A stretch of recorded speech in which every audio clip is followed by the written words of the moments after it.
computer. Okay, well, good afternoon. This is Mitch Weisberg here, and I'm interviewing Susan Sclafani from the Oregon Middle School in Patchogue, Medford, New York. And Susan is a librarian at the school. And Susan, you know something? Why don't you describe what you do? Okay, sure. Thank you, Mitch, for having me today. Again, as you said, I am a library and media specialist at Oregon Middle School, which is a 6-8 building. But I'm also the lead librarian for Patchogue Medford Schools, which actually is made up of 11 different buildings, 7 elementary, 3 middle, and 1 high school. In respect to my building, I'm really the project-based learning specialist. So anytime any kind of subject area wants to come in, they talk to me and we kind of come up with a innovative way to have students show what they've learned rather than just taking an exam. I also teach 2 sections of a research class, which are made up of 6th graders. And how long have you been doing that? I have been a school library and media specialist for 18 years. I was at a K-5 level for 10 years, and I've been at the middle school level for the last 8. So could you just describe a couple of the projects, you know, some of the ones that you found interesting, and then there's one that prompted this, so we'll save that one for last. Okay. But some of the other projects that you found to be really interesting. That I've used 3D Bear? That you've just done. I don't really care. You know, I'm much more interested in things that you found interesting. Okay. I think the biggest challenge with middle school is having the students find something that's interesting. So the way that I've been able to do that is really through gamification.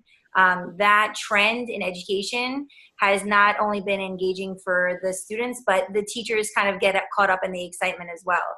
I started my gamification kind of induction with using breakout EDUs. So my students love the idea of, you know, escape room kind of a mode. We put on the Mission Impossible music. They figure out the clues and have to do the locks to get the prize, which is always some kind of food because regardless of your age, that's the incentive. So that's always been fun. Definitely utilizing technology. If they see the iPads or the laptops out right away, they're more interested in what's happening because they don't get, in my school, we're not a one-to-one. So they like to use the devices that they use a significant amount of time of their day when they're not at school. You know, they're comfortable with those when they see them in my room. So you said gamification, and so there's this divide because on the one hand, you know, like kids are kids and they want to have fun, but on the other hand, we really want them to learn. Absolutely. And so isn't there a dichotomy between having fun and learning? I mean, shouldn't fun just be something that they do after they put in the work to learn? I think if you're talking about middle school age in particular, but really any age, you know, if they have fun, they are learning. And if they're not having fun, they're not listening to you. I think at that preteen age especially, you can see the glaze coming over their eyes if you're giving lecture or instruction. And, you know, not to denounce reading, because of course, as a librarian, I highly encourage reading with my students. And sometimes it's the reading instructions of a game, and then they have to read the article to figure out of a clue. And then all of a sudden their highlighters and pens are out faster because they want to discover the answer. So I think showing them that reading provides knowledge and keeping it interesting for them is the only way that they're going to learn. Having them in charge of their learning really makes all the difference, because we can drone on and on to them about amazing things, yet they are not paying any attention to us because they've just learned how to tune our voices out just like our own children do.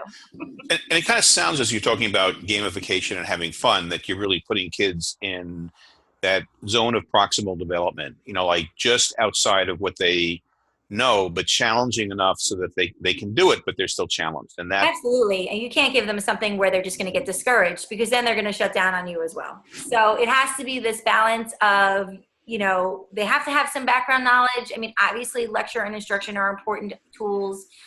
So they have to come in with some experience with the topic. However, we're not giving them the answers.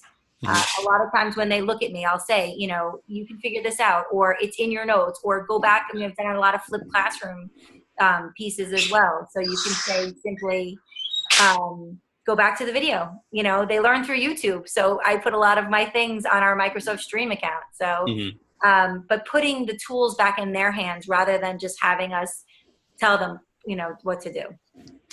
So let's maybe go back to this one example that you did, and you know, I mean, I just saw some tweets about it. Yeah, how did that?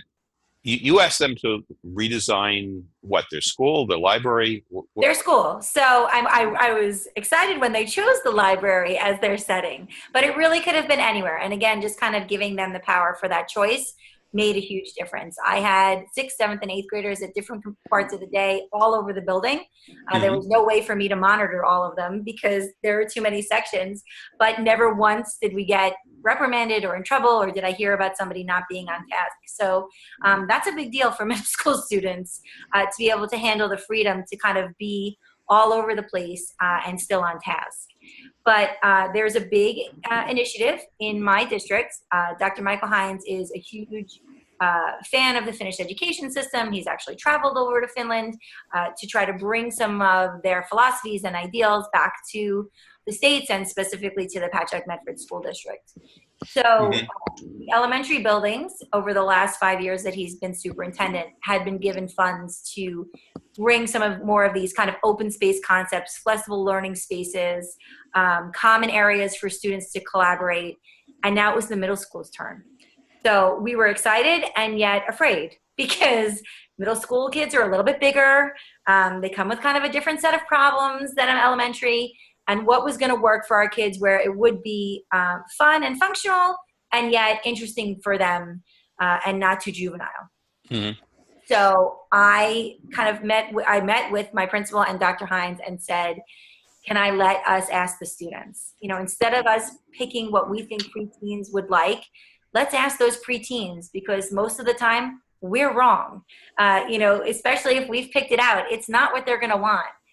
So they gave me the green light, and you know, 3D Bear was an amazing tool for us to use for this project. They came to the library. We did research on the importance of flexible seating, what experts in the field were saying added to a student's learning experience, why these things were important. And then they and their teammates decided where in the school, whether it was the library, a classroom, the lobby, the cafeteria. I mean, they really went everywhere. And decided what features they wanted to see and be added there. So it was an amazing experience. They came up with a lot of great ideas.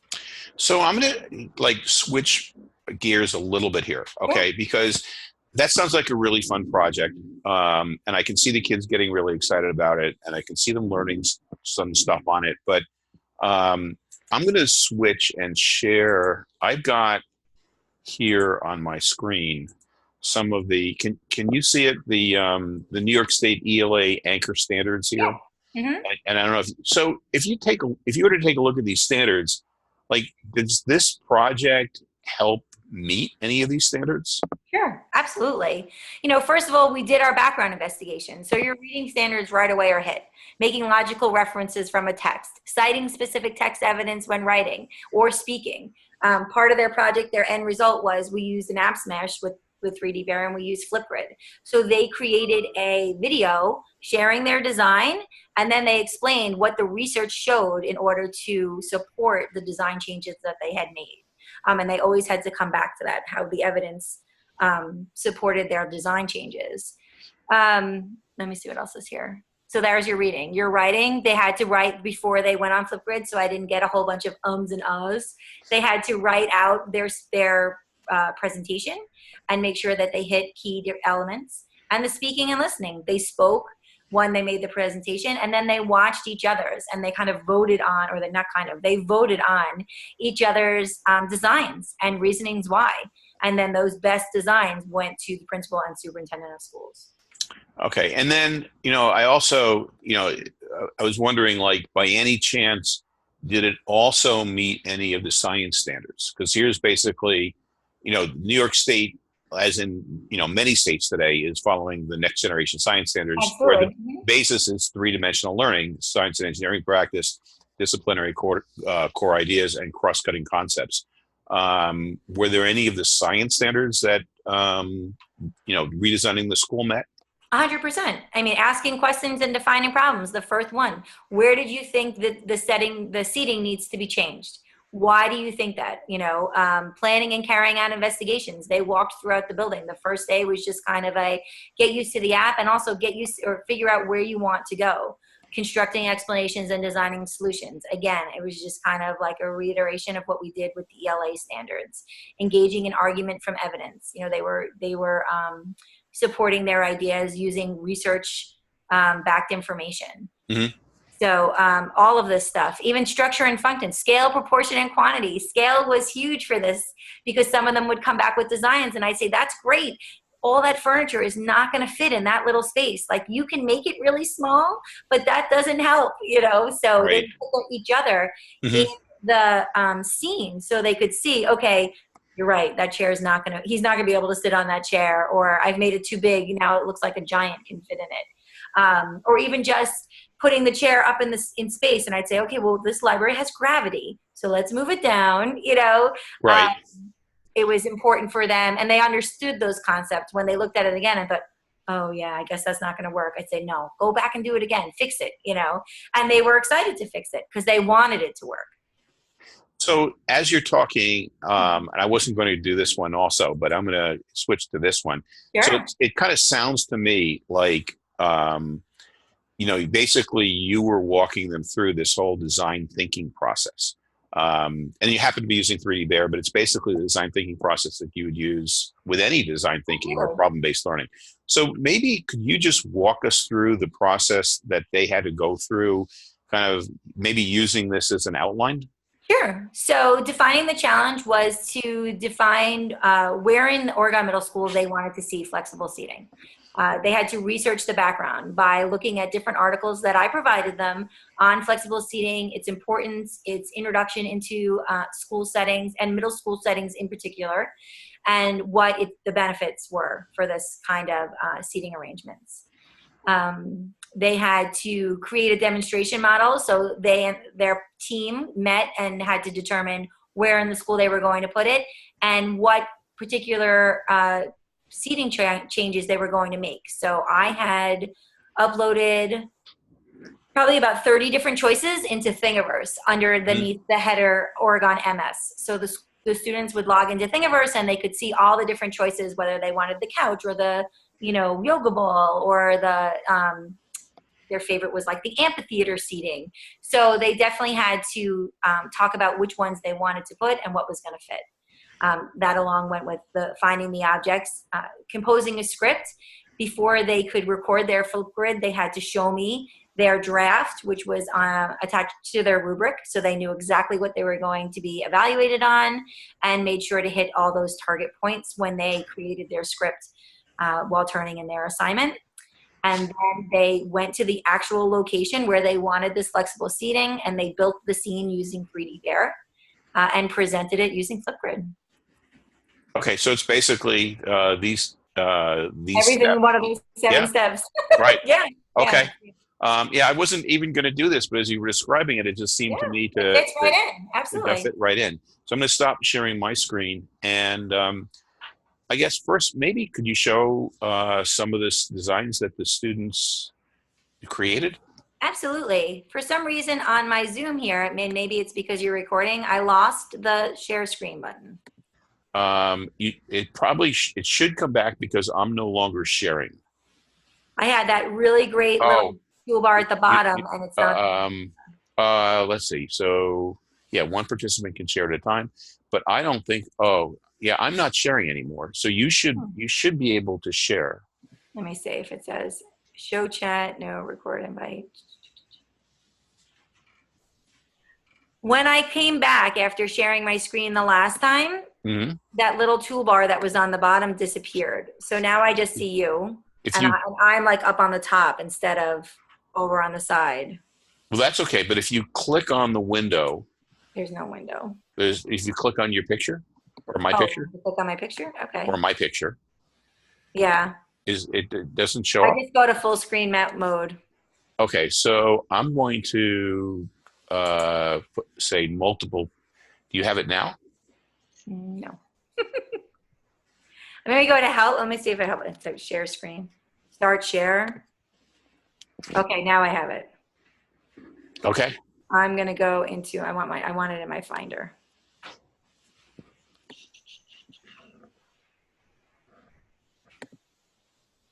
Oh crap.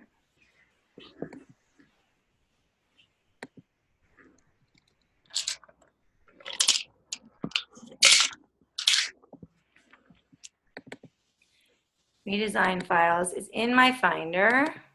My Finder is open, but I don't have, all right, let me try this one more time. Help. Share screen.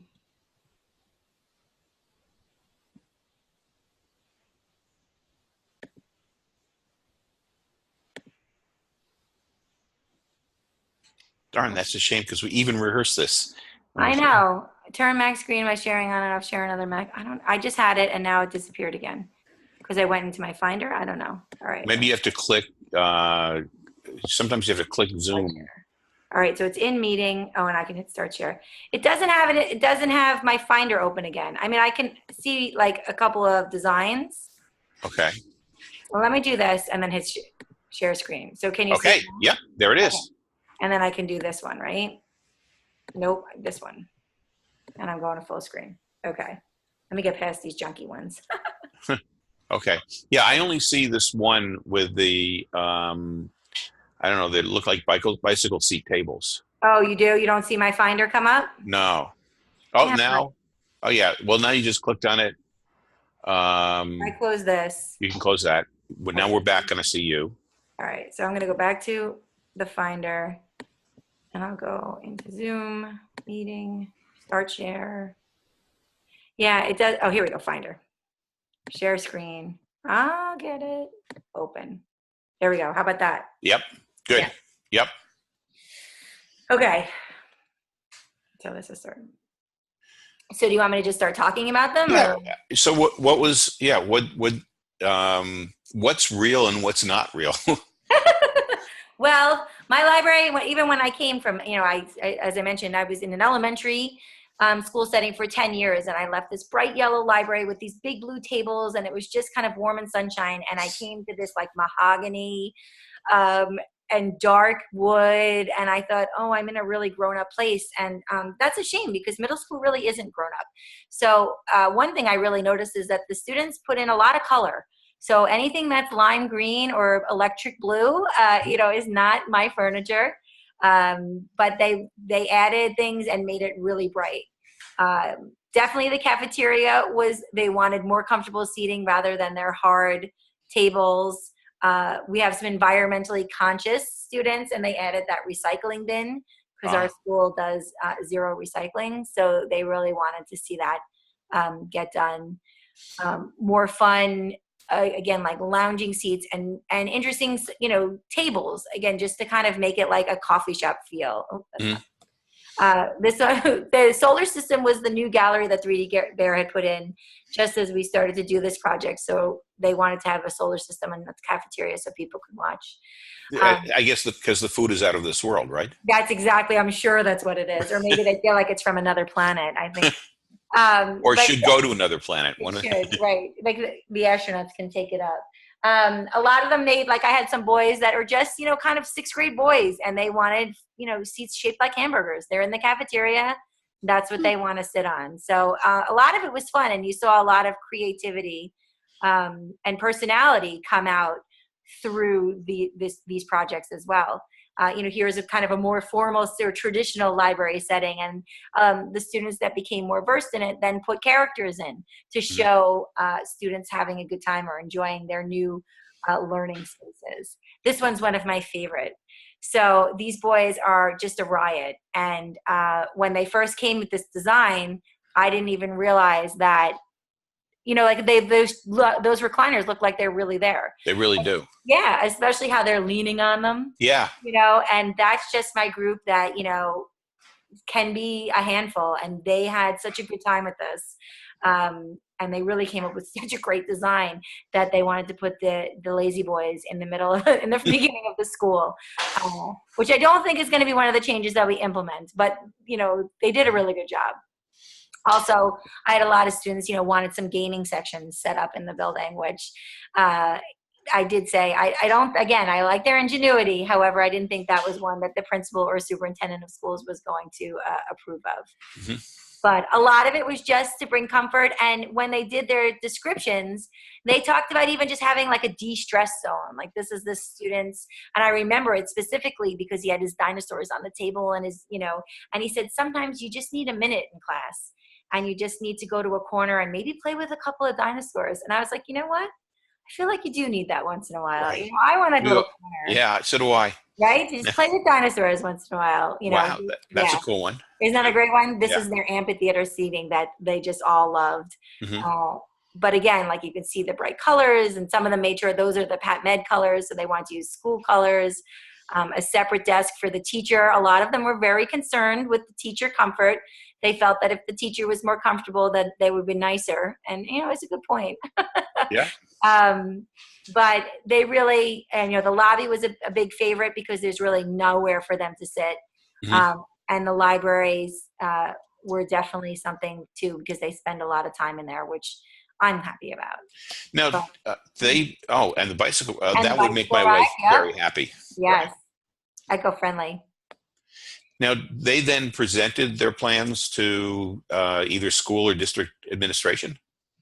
They did. So, they presented their plans on Flipgrid, so that I could see if I sent, the principal or superintendent of schools 350, which I think was how many we had completed by the end of the year done. I don't think they would have paid any attention to us. So Flipgrid has a feature called mixtapes where I could just add really the ones that were explained the best, had the ideas that I thought that maybe they could implement the most, or the students that did just really a great job. So I was able to put like about 15 of those in there. But each student had access to all of their peers' presentations. So they were sharing and collaborating with each other on these different ideas. But then 15 of those ideas were presented or sent to the principal and the superintendent of schools. And then what happened once the principal and the superintendent saw the ideas?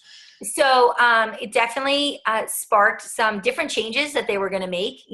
They saw, especially like the color, was an aspect I had mentioned to my principal to make sure anything we ordered, tried to be along the brighter side. We're always so worried about cleanliness, and black is easier to clean, but that they wanted all these kind of fun colors. And then, we kind of matched it up with the catalogs and the different choices that these flexible seating companies now offer. So they were able to get, my most recent tweet was because we just had 2 yoga ball chairs and 2 like rockers delivered to the library on Friday, and also a bunch of bean bags and block seating. So it sounds like that's kind of a direct response to some of the designs that the kids were absolutely. And I had a 6th grade class come in within minutes after us kind of unpacking quickly and throwing everything down.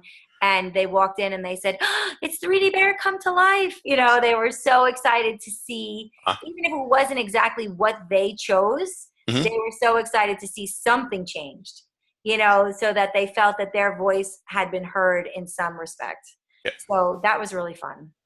Yeah, it's really interesting. And it's kind of cool how you take something that's a real world problem and how it ties into the learning standards that all schools really, the ELA standards in New York State aren't particularly different from the ELA standards in any of the states. And the next generation science standards are pretty much adopted, if not exactly in principle, by almost every state. And you're able to take really interesting projects, relate them to those standards, get the kids really excited, and get them to feel like they're making they're having input into what adults are doing. Absolutely. So absolutely. So, and even just to know what they're, we always think, oh, the kids are fine, they'll be fine, and then to hear that even from their perspective, that what they would like to see, or that they would like to collaborate and talk more, or have the opportunity to sit in these kind of, just fun areas.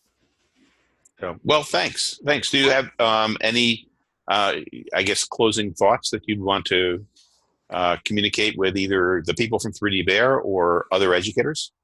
Gosh, that's a lot of pressure. Words of Right. wisdom.